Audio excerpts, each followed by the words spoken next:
Friday आ गया फिर से और अभी बज रहे हैं 3। बहुत एग्जॉस्ट हो चुका हूँ। लाइक पूरा हफ्ता मेरे पास टाइम नहीं था कि मैं फ़ोन पकड़ सकूँ और कुछ व्लॉग या कुछ शूट कर सकूँ। तो अभी फ़िलहाल आज मैंने सारा काम छोड़ दिया है और मैं घर की ओर जा रहा हूँ। तो थोड़ी देर जाके सोऊंगा, उसके बाद शायद जिम जाऊँगा। जिम की नोटिफिकेशन वैसे तो पिछले संडे को ही आ गई थी कि खुल गया है, मतलब इस मंडे से ही खुला है जिम। बट मंडे को गया था, उसके बाद टाइम ही नहीं लगा यार। उसके बाद मतलब 10 या 11 बजे लैब से जा रहा हूँ और 11 बजे तक 11 साढ़े 11 मैक्सिमम जिम खुला होता है, उसके बाद नहीं होता। तो बिल्कुल ही पॉसिबल नहीं हो पा रहा। तो आज प्लान है फाइनली जिम जाने का। खुद को देख के बड़ा अजीब लग रहा है, फूलता ही जा रहा हूँ। तो अभी घर जा रहा हूँ, घर जाके थोड़ी देर सोऊंगा, उसके बाद जिम जाऊँगा, आके सफाई करेंगे, उसके बाद खाना बनाना है। ठीक है, आज मास्टर शेफ़ वाला दिन होता है फ्राइडे को। और उसके बाद थोड़ी सी औपचारिक बातें जो मैं इस वीडियो में करना चाहता हूँ तुम लोगों के साथ, तो वो करेंगे।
क्या हालचाल। अभी मैं जा रहा हूँ जिम, जैसा कि मैंने सोने से पहले तुम लोगों को बताया था। तो जिम जो है घर से ज़्यादा दूर नहीं है, पास में ही है। और बहुत से लोग क्यूरियस होंगे कि जिम की मेंबरशिप का क्या सीन है, कितने रुपए लगते हैं। तो उन्हें बता दूँ, डिपेंड करता है तुम कौन से एरिया में रह रहे हो। जिम जो है 2000 रुपये इंडियन करेंसी से शुरू होकर 6000 या 8000 तक भी है, मतलब 30,000 कोरियन वॉन से लेकर 1 लाख कोरियन वॉन तक। तो इस हिसाब से अलग अलग है। मैं जहाँ पहले रहता था, मतलब वहाँ पर बहुत ही बढ़िया जिम था नॉनसान में, वहाँ पर बहुत बढ़िया जिम था। और वहाँ पर मैं 30,000 या 32,000 35,000 के आसपास पे करता था। और एक फ्री जिम भी था यूनिवर्सिटी में। और हाँ, यूनिवर्सिटीज़ में भी फ्री जिम होते हैं। ठीक है, तो डिपेंड करता है, अलग अलग यूनिवर्सिटी का अलग अलग हिसाब है। वो तुम्हें फ्री भी दे सकते हैं, पैसे भी दे सकते हैं, या फिर हो सकता है वो हो लेकिन वो तुम्हारे लिए ना हो। जैसे कि अभी इसी यूनिवर्सिटी में है, ठीक है, वो सिर्फ उनके लिए है जो फिज़िकल एजुकेशन के स्टूडेंट्स हैं, उनके लिए है। जो मेरी यूनिवर्सिटी में भी जिम है, तो मैं जो है अभी घर के पास वाले जिम में जाता हूँ। तो इस जिम का जो सीन है वो है कि मतलब अगर तुम मेंबरशिप लेते हो साल की या 6 महीने की, तो तुम्हें सस्ता पड़ता है। तो जो मैंने पहली मेंबरशिप ली थी वो 3 लाख की थी, 3 लाख कोरियन वॉन, मतलब 18,000 1 साल के लिए। और अभी जो मैंने मेंबरशिप ली है वो 6 महीने के लिए ली है, जो कि है 2 लाख की, मतलब 12,000, मतलब इंडियन रुपीज़, इंडियन करेंसी में 12,000 रुपये। अलग अलग एरिया का अलग अलग हिसाब है। अगर पॉश एरिया में होगा तो महंगा होगा, अगर नॉर्मल एरिया में होगा तो सस्ता होगा। और यूनिवर्सिटी भी कई बार जिम फ्री देती है, तो डिपेंड करता है कि तुम कहाँ रहते हो।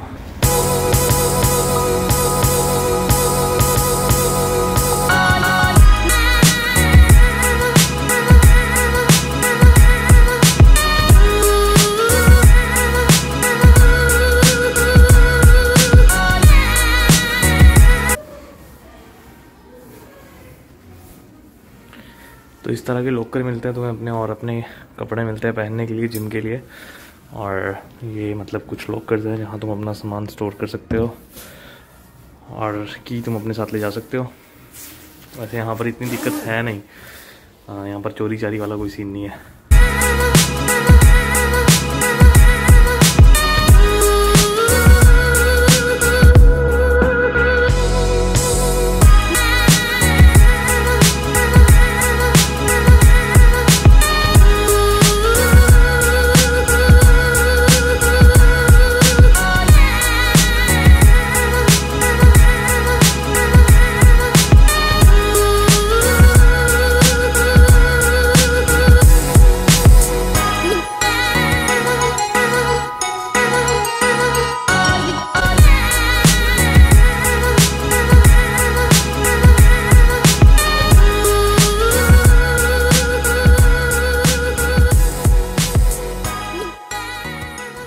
एक्सरसाइज हो गई, जिम हो गया, ब्रेड और जूस भी ले लिया कल के लिए। कल सैटरडे है तो कल ब्रेड ऑमलेट बनाने का मन है मॉर्निंग में, वो भी ले लिया। अभी घर जा रहा हूँ, खाना बनाना है नेक्स्ट वीक के लिए।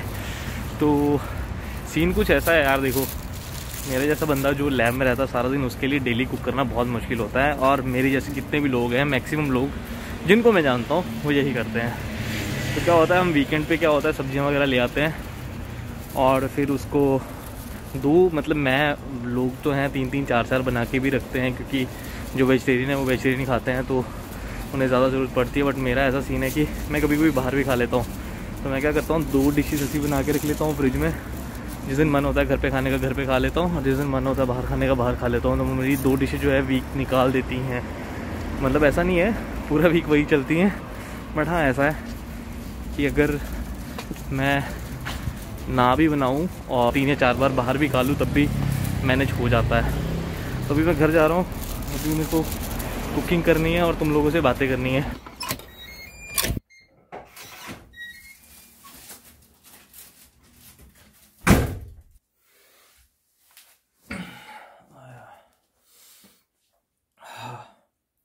बहुत है यार, तो अंत का हाल देखो क्या हो रहा है यार, बाहर आ रही है दिन ब दिन, बहुत बुरा लग रहा है।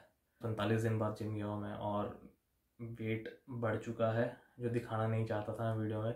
उनमें से बहुत से लोग हैं जो मुझे मुझे लगता है मुझे बोलना चाहिए, क्योंकि मेरी एक फ्रेंड ने कल मुझे कॉल किया और मुझे बोला कि तू हर वीडियो में बोलता रहता है कि तुम में से बहुत से लोग बोलते हैं, बहुत से लोग बोलते हैं, तुझे कोई बोलता भी है कुछ या फिर तू अपने आप ही वीडियो बनाता रहता है। तो ऐसा नहीं है, तुम में से 1 या 2 बंदे जो मुझे मैसेज करते हैं, जो मुझसे बहुत प्यार करते हैं, मुझसे पूछते रहते हैं कोरिया के बारे में, और मतलब उन्हीं के साथ ऐसा नहीं है 2 कोई स्पेसिफिक लोग नहीं है। जो भी तुम में से कोई भी मुझसे पूछता है तो मैं देखता हूँ, अगर वो वीडियो मुझे लगती है कि ठीक है इसके ऊपर मैं कुछ बना सकता हूँ, बता सकता हूँ या इन्फॉर्मेशन दे सकता हूँ, मैं उसके ऊपर बनाता हूँ। आज की वीडियो में मैं बताने वाला हूँ उन लोगों को जो मुझसे हमेशा पूछते हैं कि मतलब इंडिया से कोरिया जाने में कितना पैसा लग जाता है, कोरिया जाके सेटल होने में कितना पैसा लग जाता है, या फिर मतलब अगर आप KGSP स्कॉलरशिप के अंडर आते हो तो किस तरह का माहौल होता है, क्या पैसे की क्या रिक्वायरमेंट रहती है, और अगर KGSP के बिना आते हो तो कितना कर पैसा लग जाता है। तो बहुत लोगों को ऐसा भ्रम है कि KGSP के अंदर मतलब तुम्हें कुछ भी पे नहीं करना पड़ता। ऐसा नहीं है, थोड़े बहुत पैसे जेब से लगते हैं ऑब्वियसली। तो स्टार्टिंग फ्रॉम दैट छुटपुट, मतलब जो छोटी छोटी चीज़ें हैं उससे लेके जो बड़ी बड़ी चीज़ें आएंगी तो उसको मिलाकर जो है पैसे लगते हैं। तो अगर शुरू से हम बात करें, अगर मैं अपनी बात करूं या किसी एक का भी एग्जांपल लेके बात करूं, फॉर एग्जांपल कोई ऐसा बंदा है जो KGSP के लिए सिलेक्ट हो गया है और वो कोरिया आना चाहता है, ठीक है। तो सबसे पहले तो मैं तुम्हें बता दूं, ये जो मेडिकल एग्जामिनेशन का फॉर्म आता है वही ऑलमोस्ट, मतलब मैं अपनी बात करूं क्योंकि इंडिया में इतनी इजीली ये ड्रग टेस्ट वगैरह अवेलेबल नहीं होते हैं हर लैब में, तो प्राइवेट लैब से करवाने पड़ते हैं जो टेस्ट हैं जो उसमें मेंशन होते हैं। तो उन सारे टेस्ट को मिलाकर मेरा जो है मतलब 15-18 हज़ार रुपया लगा था। तो वो एक चीज़ रखो, वो उस टाइम की बात है, आज से 4 साल पहले की बात। तो अभी वो महंगे भी हो सकते हैं, सस्ते भी हो सकते हैं, मुझे कोई आइडिया नहीं है। तो 18-20 हज़ार रुपया, मतलब ये वाली चीज़ रख लो कि 18-20 हज़ार रुपया तुम्हें वहाँ चाहिए। तुम वीज़ा के लिए ट्रैवल करते हो उसका थोड़ा खर्चा रखो, उसके बाद वीज़ा का खर्चा रखो 6 से 8 या फिर 10 हज़ार रुपये तक, डिपेंडिंग अपॉन कि तुम वीज़ा किस तरह ले रहे हो, ठीक है। एजेंट की ज़रूरत नहीं है अगर KGSP के थ्रू आते हो, वैसे भी नहीं है एजेंट की ज़रूरत। मैं लोगों को बता दूं, दिल्ली में एक ऑफिस है VFS ग्लोबल करके, सर्च करना गूगल पर, मैं उसका लिंक जो है डिस्क्रिप्शन में डाल दूंगा। अगर तुम लोगों को नहीं पता होगा या नहीं मिलेगा तो मैं डिस्क्रिप्शन में जाके तुम उस लिंक पर क्लिक कर सकते हो। वहाँ पर तुम डायरेक्ट मेल लिख सकते हो, उन्हें अपनी बात बता सकते हो कि मैं कोरिया जाना चाहती हूँ और मेरे पास ये सारी चीज़ें हैं और क्या करना पड़ेगा। तो जनरली क्या होता है, वीकडेज में वो तुम्हें बुलाते हैं विद ऑल द डॉक्यूमेंट्स, वो तुम्हें मेल के थ्रू सेंड करेंगे और उन डॉक्यूमेंट्स को लेके तुम्हें उनके ऑफिस जाना होता है एक एग्जैक्ट टाइमिंग के अंदर। मतलब कुछ ऐसे 12 से 3 या 1 से 3 कुछ ऐसी टाइमिंग होती है उनकी, जिसके बीच में वो वीजा एप्लीकेशन फॉर्म जो है वो एक्सेप्ट करते हैं। तो उन चीज़ों को लेकर तुम्हें वहां जाना होता है। KGSP वाले बंदों को इतनी ज़्यादा दिक्कत नहीं होती है वीज़ा के लिए, क्योंकि वीज़ा फ्री होता है, वीज़ा के पैसे नहीं है, सिर्फ तुम्हें VFS की फीस देनी है जो कि 1200-1500 रुपये या 2000 होता है। तो वो चीज़ होती है। वीज़ा डॉक्यूमेंट प्रिपेयर करने के लिए तुम्हें पहले medical examination, in addition to that तुम्हें अगर नहीं पता हो या पता हो, मुझे नहीं पता, कोरिया के लिए एक TB का टेस्ट स्पेसिफिकली लगता है जो कि इंडिया में ऑलमोस्ट लाइक मुझे जहाँ तक याद है सिर्फ 5 ही हॉस्पिटल ऐसे हैं जो वो टेस्ट तुम्हें करके दे सकते हैं, जो कि वैलिड होता है कोरिया में भी। तो अगर वैसे वाली चीज़ है तो वो 3,500-4,000 का मैंने उस टाइम कराया था जहाँ तक मुझे याद है, तो वो भी तुम्हें करवाना पड़ता है। तो तुम अब खुद लगा के देख लो कि शुरू में 20,000 मेडिकल टेस्ट वो वाले अलग होंगे, फिर वीज़ा की फीस थोड़ी बहुत, फिर उसके बाद ये टीबी वाला टेस्ट एंड ऑल। और उसके बाद अगर तुम केजीएसपी के थ्रू आते हो, ऐसा बिल्कुल भी नहीं है कि आते ही तुम्हें मतलब पहले ही दिन तुम्हें ये लो भाई एटीएम, ये तुम्हारी स्कॉलरशिप, ये तुम्हारा पैसा, और ऐसा कुछ नहीं होता है। हालांकि 1-2 दिन तक वो तुम्हें मतलब फ्री खाना दे सकते हैं, एज अ गेस्ट ट्रीट कर सकते हैं, बट देन तुम्हें अपना पैसा तब तक स्पेंड करना पड़ता है जब तक तुम्हें स्कॉलरशिप नहीं मिलती। डिपेंडिंग अपॉन डिफरेंट यूनिवर्सिटी या फिर डिफरेंट सिचुएशन के ऊपर जो है पैसे डिले भी हो सकते हैं। जैसे अगर मैं अपनी बात करूं तो मेरे को पैसे ऑलमोस्ट मतलब 25 से 28 दिन बाद आए थे यहाँ आने के। तो 25 से जो 28 दिन है उसमें तुम्हारा खाना पीना रहना जो भी तुमने लेना होता है वो तुमने अपनी जेब से लेना होता है। तो तुम अगर केजीएसपी स्कॉलर हो तो तुम्हें ये चीज़ ध्यान में रखनी पड़ेगी। हाँ, डॉर्मिट्री में जाना होता है फर्स्ट ईयर जो तुम्हारा लैंग्वेज कोर्स होता है। अगर तुम्हारे पास टॉपिक नहीं है तो डॉर्मेट्री के पैसे की टेंशन लेने की जरूरत नहीं है, वो यूनिवर्सिटी खुद संभाल ले, क्योंकि वो गवर्नमेंट से ले रही है वो पैसा, ठीक है, उसकी टेंशन लेने की तुम्हें कोई जरूरत नहीं है। बट अगर हम बात करें कि बाकी चीज़ों की, आते ही तुम्हें रजाई चाहिए, सराहना चाहिए, चद्दर चाहिए, कुछ भी चाहिए यार, खाने पीने का सामान चाहिए, खाना खाना है, ऑब्वियसली भूखे तो मरोगे नहीं 25-28 दिन, है ना। तो वो सारी चीज़ों के लिए तुम्हारे पास पैसा होना चाहिए। तो मैं जो है मतलब 1 लाख रुपए के करीब अपने पास लाया था। और ये जो है तुम्हें बोलते हैं, इवन जब लेटर जाता है तो उसके साथ मेल में तुम्हें लिखा जाता है कि एटलीस्ट कैरी $200 विद यू। तो वही इसका मतलब वही है कि तुम अपने साथ $200 से $250 मतलब वही 12-15 हज़ार लेके आओ। बट मैं इमरजेंसी के लिए अपने साथ 1 लाख रुपए लेके चला था। तुम भी मतलब उस हिसाब से देख सकते हो, जो भी तुम्हारे घर की सिचुएशन है तुम उसके हिसाब से देख सकते हो, ठीक है। बट हाँ, ये मैं बता दूं, आते तुम्हें पैसे कोई नहीं देगा, तो वो एक चीज़ है, ठीक है। ये वाली सारी चीज़ें हो गई। तो ये एक मेन चीज़ थी जो मैं क्लियर करना चाहता था केजीएसपी लोगों के लिए। उसके बाद जब स्कॉलरशिप आ जाती है ऑब्वियसली हाँ तुम फ्री हो जाते हो। उसके बाद बहुत से लोग मुझे पूछते हैं कि डॉर्मेट्री में रहना जरूरी नहीं, जबकि मैं इसका रिप्लाई कर चुका हूँ कि ऐसा बिल्कुल भी नहीं है। डॉर्मेट्री के बिना भी तुम रह सकते हो, बट फर्स्ट ईयर तुम्हें जब तक तुम्हारे पास टॉपिक 5 नहीं आ जाता या 3 नहीं आ जाता तुम डॉर्मेट्री छोड़ नहीं सकते, ठीक है। डॉर्मेट्री वाले तुम्हें किसी चीज के लिए निकाल सकते हैं and still you have to pay for the dormitory. And अगर तुम बाहर जाके रहते हो तो तुम्हें वहां का भी पैसा पे करना पड़ता है। बट ऐसा होता है, जब तक तुम्हारे पास टॉपिक 3 नहीं होता तब तक तुम कुछ भी नहीं कर सकते। उसके बाद जब तुम्हारा कोरियन लैंग्वेज कोर्स क्लियर हो जाएगा या फिर तुम अपनी ग्रेजुएट यूनिवर्सिटीज में चले जाओगे, वहां पर जो है मेन सीन होता है, ठीक है। वहां पर तुम्हें मेन पैसे जो है वो चाहिए। क्यों? अगर तुम बाहर रहना चाहते हो तो तुम्हें डिपॉजिट चाहिए, ठीक है। यहाँ पर सबसे मेन फंडा या सबसे इंपॉर्टेंट चीज मैं तुम लोगों को बताना चाहता हूँ वो है डिपॉजिट की, ठीक है। तो जो तुम ये रूम देख रहे हो इसका डिपॉजिट मैंने दिया हुआ है। हर रूम, अगर तुम रूम अपना लेना चाहते हो तुम्हें डिपॉजिट देना पड़ेगा। डिपॉजिट वेरी करता है डिपेंडिंग अपॉन कौन सी लोकेशन पर तुम रह रहे हो। मतलब अगर साउथ जैसे एरिया में बात करूँ तो 5 मिलियन यानी कि 3 लाख रुपए के आसपास तुम्हें डिपॉजिट चाहिए होता है देने के लिए कमरे में।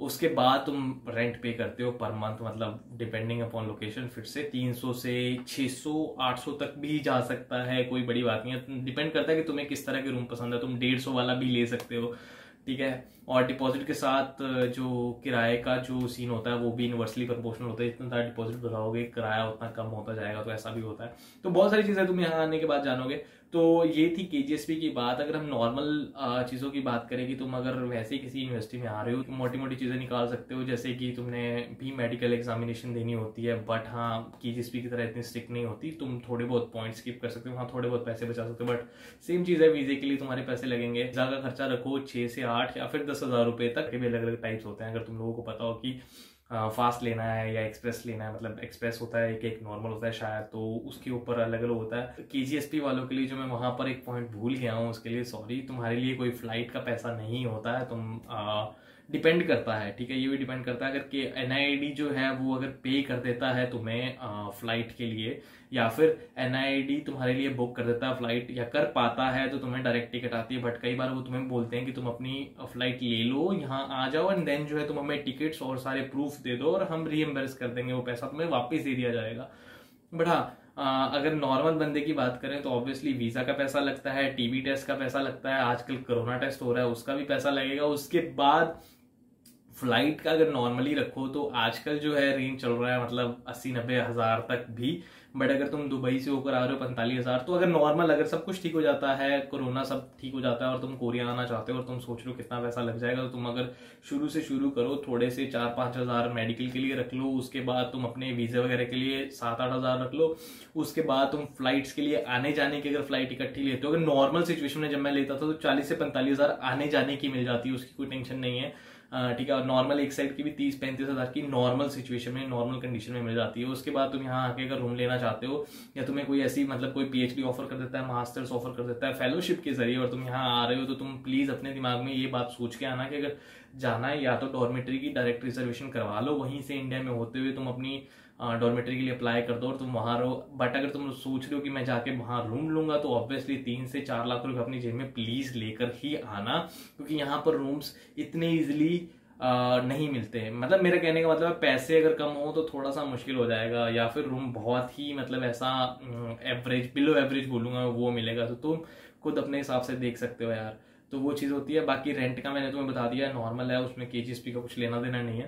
तो यही सारी चीज़ें थी जो मैं तुम लोगों को बताना चाहता था। तो इतना ही था आज के लिए। अगर तुम लोगों को वीडियो पसंद आई तो प्लीज़ लाइक करना, शेयर करना, कमेंट करना, मुझे बताना कैसी लगी वीडियो। और अगर तुम्हारे पास भी कोई टॉपिक है जिसके लिए मैं अगली बार बोल सकूँ कि मुझे लोग पूछते हैं, तो तुम मुझे कमेंट सेक्शन में रिकमेंड कर सकते हो। Thank you for watching till the end, keep supporting.